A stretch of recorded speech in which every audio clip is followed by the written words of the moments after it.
Good morning, ladies and gentlemen of YouTube. Oh, there we go. Better say that again. Good morning, ladies and gentlemen of YouTube. Pretty sure I had the mic covered up. Is this gasifier? I just wanted to tell you what it is, what it isn't. Um, just go through a few things. This is the overview, and notice I don't have no paper, so I don't get distracted. And it's early morning, so hopefully the chickens aren't even going to rustle. But eventually this is going to probably be scrapped because it's just too big for anything I need unless somebody has a really monstrous aircraft hangar they needed heated. This is way too big. I'll eventually build one, probably this reality here. And if you're that company, Bali or like Eastwood, and you want to give me a building and some tools, I would love to partner up on you. Because this is not the final. This is the ugly Iron Man he made in the cave without tools. This just shows you a principle of design. It's not what it was made for. With proper tools, it would be air pipe, air ducting, getting a super hot charge air onto the fuel source. This cowling would be about the same. The material you'll use in here, that's basically what all these videos were about, getting that right. More so, inside there's a nozzle where let's start from the cowl, inducing the air into the firebox down here. Then there's a burn chamber that's directly above it, and all fuel is burning for one money. So at a certain temperature, all fuel is going to flash, no matter where it's at. It's, in here, out there. That's what makes backfiring and all that jazz happen. So, but all fuel burns at one money, and keep that in mind. And so when you hear this thing go woof, woof, woof, that's the carbon monoxide igniting in the upper chamber, because there's the firebox, and then there's the burn chamber. Then the vortex that the cowl makes that spins it is compressing that energy into that nozzle, and then the nozzle immediately releases the energy, giving additional energy. I mean, it's an energy thing. Is what I'm trying to get at. It's compressing the potential pressing the potential into the fuel stream. Sorry about this. I'm screwing this up. And as it goes up, then it's expanding and giving out the energy. That's how I should have said that. Is up in that expansion chamber. And keep in mind, there's math to this. Not a lot of rugged math, y'all. The outlet pipe is about 28, I guess, square inches. That inlet nozzle is less than 19.2, I think, like that, square inches. And that gives it about a great ratio. If I was doing this custom, no, I would make it a real ratio is what I'm trying to get at. And I just found these, and I had to accept the sizes and diameters, and then kind of fudge. And where I fudged is the height of that nozzle in the amount of the volume that it takes up in that upper burn chamber. That's how I'm fudging on this. Would I do it this way for real? No. Oh, no. Go. No. In another way, too, that I'm fudging is I'm using a sacrificial metal inside that nozzle. It's just mild steel that's going to burn away. It's like this stuff here. And eventually it'll burn away in this one. And it'll just leave me with that ceramic nozzle. But right now it does a special kind of trick, because unless I had platinum or something, really glorified metal, is for that inner piece is it lights up, and that's all I got to go by, because I don't have multi-$1,000 infrared heat detection. And unless you, the guy that is going to give me this stuff, please do not be the smartass that suggests that I go out and buy this stuff. Okay, I know I need it. I just don't have it. I mean, I got nice Fluke meters over here, but they just have, like a rubber coating and stuff like that. And they can't do anything near these temperatures. And the only reason I'm saying that is because I get my crippled ass down on the floor, and I'll look up inside, and inside the chamber, the upper burn chamber, it's about red. And for stainless steel, that's 1,000 degrees ish. I mean, it's low end 1,000 degrees, I should have said.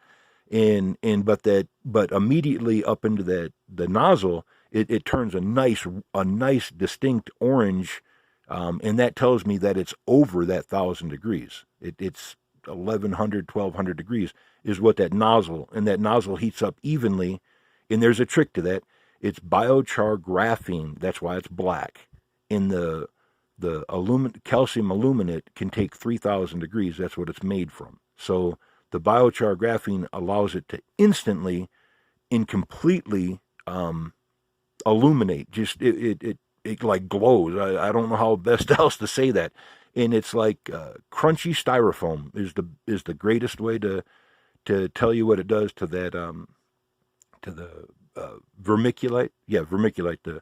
The volcanic rock is, I always get it screwed up with that earth one that mushes, and they make kilns out of that. And okay, we're not off of that. But this is perlite in calcium aluminate and biochar graphene. And biochar graphene is just a nice version of activated charcoal, bass fiber. Okay, it's bass fiber, not charcoal. Don't take that out. But it's activated like activated charcoal. It's done without oxygen, clean, and but that's what you're using for that source of carbon in the to make it instantly transmit heat is what I'm trying to get at. Okay, now on the outside is calcium silicate. It's a different type of concrete. It's a lower end, 2,000 degrees. Same the path rock or that vermiculite. If I say path rock, I mean vermiculite. But it's the same. It's the same path rock in this upper design. But now for where it starts with the coil, I changed over and I added to weaken it so I can break this apart. It's sacrificial. It's a test one, and I'll waste the coil probably, or melt it down, use it for something else. But so I can get it apart, and I still can't think of the damn name. It's hydraulic lime. It's concrete lime to weaken it is what I'm trying to say, and it's just around the coil area, and that's what I shook down. And you got to go back to all these other videos. I'm sorry, y'all. I can't really break this one down except this upper section. Sorry, this top piece right there. And is it that tall? No, that was like a goofy design, like a hopper for pellets or whatever. And I can still feed it through the front like this. And is that smoke? No, you got to look at the videos. And I'm using LED light from over here, over there, and it's really screwing it up. But it just, as the metal gets too hot, it anneals, and it like mildly softens. And for all the UE people, all the European people that are looking to burn this clean, super clean, all the Middle East people that have like wasted icky oil and stuff, and you want to burn clean, here's the next trick to this design. Okay, take the inner guts out, keep the outer shell, thicken it, that kind of jazz. But what you want to do is you want to go back inside with calcium aluminate, and you'll want to make it in layers. And with a CAD program, is everything is done. Everything would be done, so it's cast through those different layers, and then just stack, index it, and then stack the layers and assemble it inside of a stainless steel exoskeleton. Because the temperatures you play with, the second you put the steam inside, are enough to melt the stainless steel. So know that the limit to this stove is carbon monoxide the way it sits. If you want to go higher, all ceramic on the inside of a stainless steel exoskeleton will get you to the temperatures to burn carbon dioxide, if that's what your goal is. Just know right now, this can't do that. Okay, there's a limit to that. And is this burning material in a culvert and watching a flame go around? No, y'all, that's not even a vortex. A vortex is spinning the firebox and then spinning that fuel source and then compressing it in like a miniature fire tornado into the nozzle. And that compressed energy that's the vortex that you're looking for, because that's what you're wanting the vortex to achieve something. You don't, I guess spinning the thing would make it just look cool too. I mean, this does spin the flame, but it's spinning it in the firebox, and then it spins the burn chamber much tighter with this new air. In the door, to explain that, it would hinge over here. This cowl would still be here. This would all be like in earth, in earth or mason or whatever. But the door would open here so you could still get into it. The inside would just be another piece of the stainless steel, like a box, but this piece would be so it could allow the air to go in. Then the inside piece of the door would allow the air that's caught coming this way around to catch it like a wing and tilt it out again, and cause it to burn a little bit tighter. And like I said before, this is made for burning pellets. It's only open so I can do tests, and especially these gonky tests like I've done before. And if you didn't notice, or some people like commented and kind of rudely, and y'all, I'm not trying to spoof nobody on nothing I do. So I don't even get why you say some of the stuff, unless you're just an ass, and I get why some people are an ass. They just that way. This is pinyon pine. It can max out about 700 degrees. And why I was using it is because if I used hemp, which burns exceedingly hotter, it would just make the test too easy. Like I was meaning in some of the videos, and I mentioned once, I said, I don't know what I can do to make this test any harder other than piss on pine chips.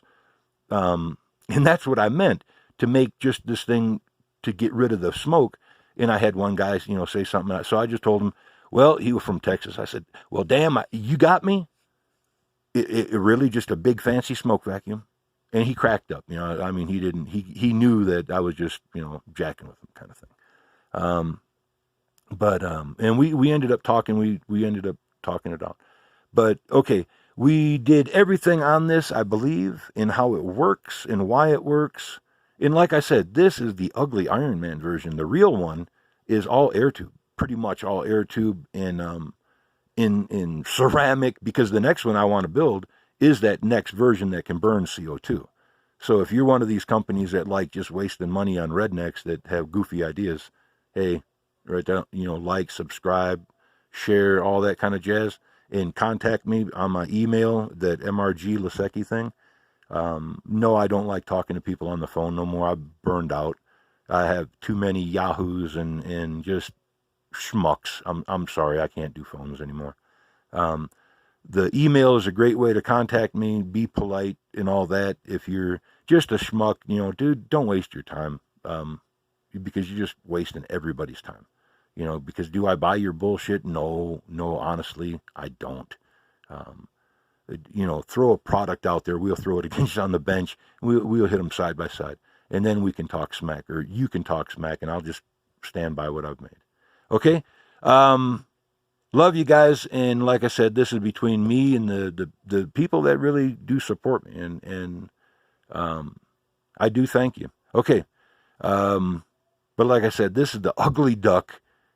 Is this in anywhere near like a real design? No, geez, this is a joke. But please feel free to rip it off. I mean, it's a joke that can burn carbon monoxide. I don't mean it's a bad joke. I mean, but in my terms of what I drew, this is actually a design I drew back in 1986 for my wife for a college she was going to, and she won. She got like a big ass A on this thing, like a double A thing. I mean, it was a big, bad, nice project. We did it all on paper, on spreadsheet paper, and turned it into the college. And but it was her project, and I'm pretty sure it was my wife.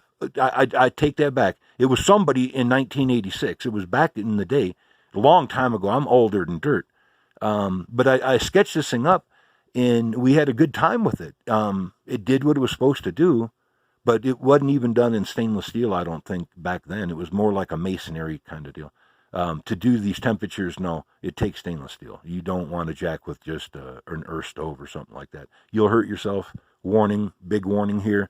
Unless you want that, thing get off the lawn, don't jack around with these kind of temperatures. If this thing comes apart or waters, like the simple thing to burn CO2, once you inject the steam vapor into the stove, you're teetering at about 1100 degrees, burning the carbon monoxide just a little over, on a, depending on the fuel source. If you're burning oak, well, then you're burning about 1600, and in the upper chamber, you're probably burning about 1900, which is the max end of the stainless steel, anyways. And so you just don't want to play with the temperatures that you think, and not with the material. Be how to say that? Respect the material and respect what you're playing with. And am I doing this as a redneck? Not quite. No. I had an opportunity to go down to the fire academy. I'm actually trained to play with fire. I'm a trained pyromaniac. I went down 3 different times, over the years, is what I'm saying. I enjoyed my time at the fire academy. So, okay, guys, be safe. Respect this stuff, because this can get out of hand real fast. I mean, at these temperatures, is this burning wood in a culvert, watching the thing go around and around, going, "Woo, yeah, y'all"? No, this is not. Okay, please respect these temperatures. This is not that. Okay. Love you guys. Bye.